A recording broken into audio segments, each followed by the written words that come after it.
మనతో పాటు దాము బాలాజీ గారు సీనియర్ జర్నలిస్ట్ ఉన్నారు. వారితో ఒకసారి మాట్లాడదాం. సార్ నమస్కారం సార్. నమస్తే. సార్ వల్లభనేని వంశీ అరెస్ట్ అవడంతో ఇప్పుడు జగన్మోహన్ రెడ్డి గారు బయటకు వచ్చి ఫైర్ అయిపోయారు సార్ చంద్రబాబు నాయుడు గారి పైన. ఆయనకి వార్నింగ్ ఇచ్చినట్టుగా కూడా వార్తలు వినిపిస్తున్నాయి. మరి ఏం జరిగే అవకాశం ఉంది అంటే జగన్మోహన్ రెడ్డి గారు కూడా రీసెంట్ టైంలో యాక్టివ్ అవ్వడం మనం చూస్తున్నాం కదా. మరి ఇప్పుడు చంద్రబాబు నాయుడు గారికి ఏం వార్నింగ్ ఇచ్చారు, మరి దీన్ని ఏ విధంగా చూస్తారు సార్? వల్లభనేని వంశీని అరెస్ట్ చేయడం మనం చూసాము. దాంట్లో ఒక వివాదం ఉంది. అదేంటంటే వల్లభనేని వంశీ తెలుగుదేశం పార్టీ కార్యాలయం మీద దాడి చేయించాడు అనేది, ఆయన వచ్చినట్టుగా ఏమీ లేదు కానీ దాడి చేయించాడు అనేది ప్రధానమైన ఆరోపణ. సో ఆ దాడి చేసిన వాళ్ళలో 88 మంది మీద కేసులు పెట్టారు. 45 మందిని ఇప్పటివరకు అరెస్ట్ చేశారు. వల్లభనేని వంశీని కూడా ఎప్పటి నుంచి అరెస్ట్ చేయాలని చూశారు కానీ చేయలేదు. వల్లభనేని వంశీ A71గా ఉన్నాడు. 8871వ వ్యక్తిగా ఉన్నాడు. అంటే అతనికంటే ముందు ఇంకా 25 మంది అరెస్ట్ కాకుండా ఉన్నారు. ఇతన్ని ఎందుకు చేశారు? అది కాకుండా ఆయన A71 కాకుండా A1గా అరెస్ట్ చేశారు ఇప్పుడు. అయితే ఇది డిఫరెంట్ కేసు. నిజానికి దాడి చేసిన కేసులో ఇతను అరెస్ట్ చేయాల. ఇది కిడ్నాప్ కేసు. ఇది కేసు ఏంటంటే నిన్న నేను ఎక్స్ప్లెయిన్ చేశాను. తెలుగుదేశం ఆఫీస్లో ఆపరేటర్గా ఇన్ఛార్జిగా ఉంటున్న ఒక దళిత నాయకుడు అతను కేసు పెట్టాడు. ఏమని ఇట్లా ఈ 80 మంది మీద కంప్లైంట్ ఇచ్చింది అతను అనమాట. సో ఇక్కడ 2 వెర్షన్లు ఉన్నాయి. తెలుగుదేశం వెర్షన్ ఏంటంటే అతని పేరు సత్యేంద్ర అనేది ఉంది, పేరు మర్చిపోయాను. సో అతన్ని వీళ్ళు కిడ్నాప్ చేసి వైజాగ్ తీసుకెళ్ళి అక్కడ అతన్ని కొట్టి అతని దగ్గర ఒక వీడియో చేయించి, నేను అసలు ఆ రోజు లేను, నాకు తెలియదు, నేను కంప్లైంట్ ఇవ్వలేదు, పోలీసులు సాక్షి సంతకం మాత్రమే తీసుకున్నారు, నేను ఒకవేళ కంప్లైంట్ నా పేరుతో ఉంది కాబట్టి నేను విత్డ్రా చేసుకుంటున్నాను అనేది ఒక వీడియో రికార్డ్ చేయించారు. దాని తర్వాత అతన్ని కోర్టులో కూడా ప్రవేశపెట్టారు. జస్టిస్ హిమబిందు ముందు కోర్టులో ప్రవేశపెట్టి అక్కడ కూడా ఆయన వాంగ్మూలం ఇచ్చాడు. సో ఇది జరిగిస్తే ఏమవుతుందంటే అసలు కేసే లేకుండా పోతుంది. కంప్లైంట్ ఇచ్చినోడే వెనక్కి తీసుకుంటే కేసే ఉండదు కదా. దాంతో తెలుగుదేశం రంగంలో దిగి ఏం చేసిందంటే ఇతని మీద కిడ్నాప్ కేసు పెట్టింది. ఎవరి మీద? వంశీ మీద. ఇతను ఇంకొంతమంది ఒక 4 కలిసి అతన్ని కిడ్నాప్ చేశారని కేసు పెట్టింది. ఈ కేసులో ఇప్పుడు ఇతను అరెస్ట్ చేశారు. మామూలుగా ఇక్కడ నాలాంటోడికి నీలాంటోడికి వచ్చే డౌట్ ఏంటంటే, ఆల్రెడీ కేసు పెట్టిన అతను నన్ను కిడ్నాప్ చేయలేదు, అసలు ఈ కేసే లేదు, నేను కంప్లైంట్ ఇవ్వలేదని కోర్టులో చెప్తే నువ్వు కిడ్నాప్ కేసు ఎలా పెడతావు, చెల్లుతుందా లీగల్గా అనేది మనకు తెలియదు. కానీ మరి జడ్జి గారు అయితే ఇతనికి 14 days రిమాండ్ ఇచ్చేశారు. ఇది జగన్ ఇప్పుడు మాట్లాడుతున్నాడు. అతన్ని బెదిరించి పోలీసులు ఆ దళితుల్ని బెదిరించి కేసు పెట్టించారని ఇలాగ పరస్పర ఆరోపణలు చేసుకుంటున్నారు తెలుగుదేశం వాళ్ళు, వైసీపీ వాళ్ళు.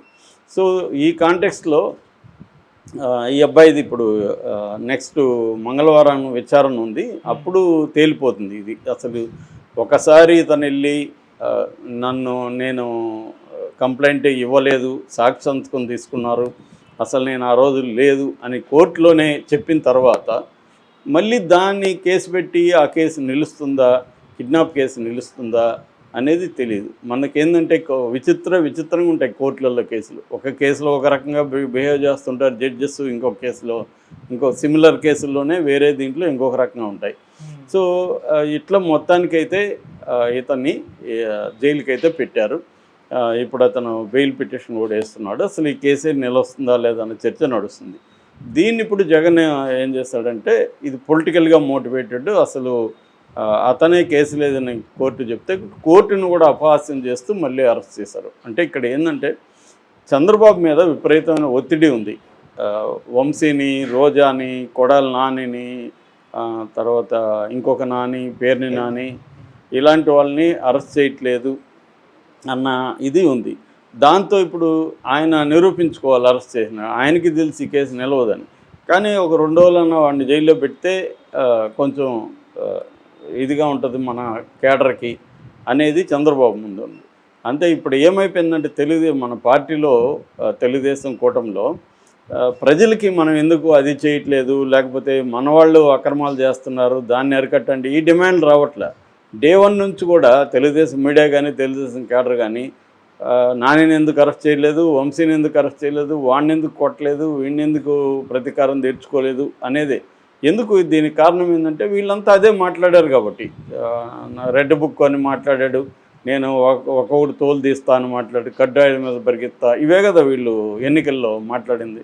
కాబట్టి నేచురల్గా వాళ్ళు కేడర్ ఏమడుగుతారు, వచ్చి 9 నెలలు అయింది కదా, మీరు ఇంకా ఎందుకు కడ్డాయిలతో పరిగెత్తట్లేదు, ఎందుకు అరెస్టులు చేయట్లేదు అనేదే వీళ్ళు డిమాండ్ చేస్తున్నారు తప్ప ప్రజలకి ఈ హామీలు ఇచ్చారు, ప్రజలకి ఇవి మేలు చేస్తామని చెప్పారు, ఇవి ఎందుకు చేయట్లేదు, ప్రజలు అడుగుతున్నారు, ప్రజల సమస్యలను పరిష్కరించట్లేదు, ఇవి మేజర్గా పెట్టట్లేదు. అసలే పెట్టట్లేదని చెప్పలేము. కొంతమంది తెలుగుదేశం కేడర్ కూడా ఇవన్నీ చెప్తున్నారు, మేము కంప్లైంట్ ఇచ్చి 2 నెలలు అయింది పట్టించుకోలేదు, మా ఊరికి సమస్య ఉంది పట్టించుకోలేదని కూడా పెడుతున్నారు.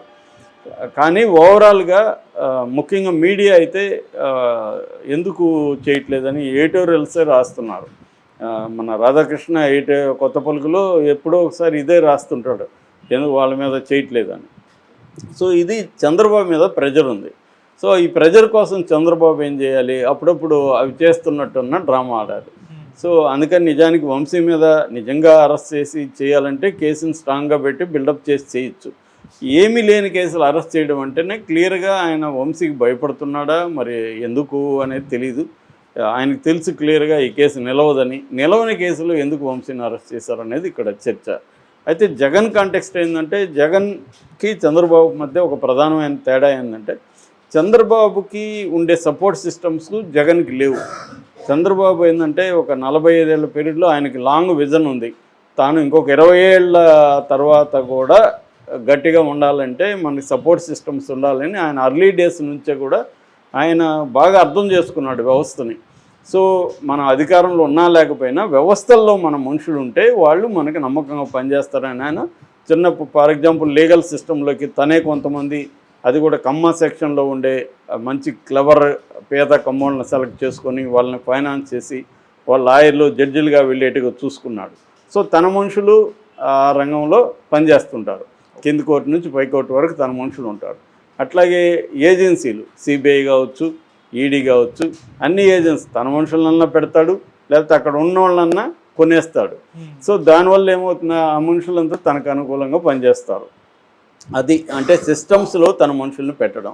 అట్లాగే ఆయన లక్ ఏంటంటే కమ్మ సామాజిక వర్గం బిజినెస్ కమ్యూనిటీ కాబట్టి ప్రపంచవ్యాప్తంగా ఇండస్ట్రియలిస్టులు కావచ్చు, ట్రేడింగ్లో కావచ్చు, అనేక రంగాల్లో వాళ్ళు ఉంటారు కాబట్టి వాళ్ళతో నెట్వర్కింగ్ని బాగా చేసుకోవడం, వాళ్ళకి కావాల్సినవి ప్రొవైడ్ చేయడం, అట్లా కులం అనేది ఆయనకి బాగా ఉపయోగపడుతుంది. ఈయన కూడా జాగ్రత్తగా దాన్ని చూసుకుంటాడు.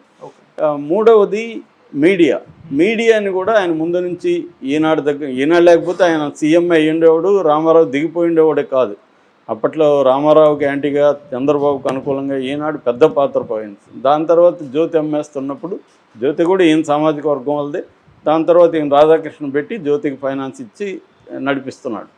అలాగా ఈయన ప్లాన్డ్గా మీడియాని ముందు నుంచి కూడా, అసలు మీడియా ఈ రోల్ రాకముందు నుంచి కూడా నడిపిస్తున్నాడు. సో మీడియా ఇలాగా ఆయన కులము, మీడియా వ్యవస్థల్లో తన మనుషులు ఇవన్నీ పెట్టుకోవడం ద్వారా ఏమైందంటే ఆయనకి అధికారంలో ఉన్నా లేకపోయినా, ఇప్పుడు జగన్ని చూసాం, జగన్ వచ్చిన 2-3 ఏళ్ళు కోర్టుల ద్వారా జగన్ని ఎన్ని ముప్పతిప్పలు పెట్టాడో మనం చూసాం చంద్రబాబు. అట్లాగే చంద్రబాబు మనుషుల్ని అరెస్ట్ చేసినప్పుడు చంద్రబాబు ఎలా బిహేవ్ చేస్తుంటాడు, జగన్ ఎలా బిహేవ్ చేస్తుంటాడు చూడండి మీరు. ఇప్పుడు ఫర్ ఎగ్జాంపుల్ రఘురామకృష్ణరాజు అరెస్ట్ అయ్యగానే ఆగమేఘాల మీద చంద్రబాబు సుప్రీంకోర్టు నుంచి రఘురామకృష్ణరాజు బెయిల్ తెప్పించగలిగాడు. అట్లాగే మన ఆయన అచ్చెన్నాయుడిని రమేష్ హాస్పిటల్లో, ప్రైవేట్ హాస్పిటల్లో మామూలు కోర్టులు చెప్పవు ఎప్పుడు, కానీ ఈయనకి ఉన్న ఇన్ఫ్లుయెన్స్ ద్వారా ప్రైవేట్ హాస్పిటల్లో పెట్టుకొని ఆయన బ్రహ్మాండంగా మంచి బెడ్ వ్యవహారాలు అక్కడ పెట్టించగలిగాడు, జైలుకు పోనీయకుండా. అలాగే చంద్రబాబు ఒక రోజు కూడా జైలుకు పోనీయకుండా తన మనుషుల్ని చూసుకోగలిగిన పరిస్థితి ఉంది. కానీ జగన్ వాపోతుండడం తప్ప అతని పని ఈ పాటికి తీసుకుని వచ్చి ఉండాలి వంశీని. జగన్ అదే చంద్రబాబు అయితే ఈ పాటికి వంశీని తీసుకొని వచ్చి ఉండేవాడు.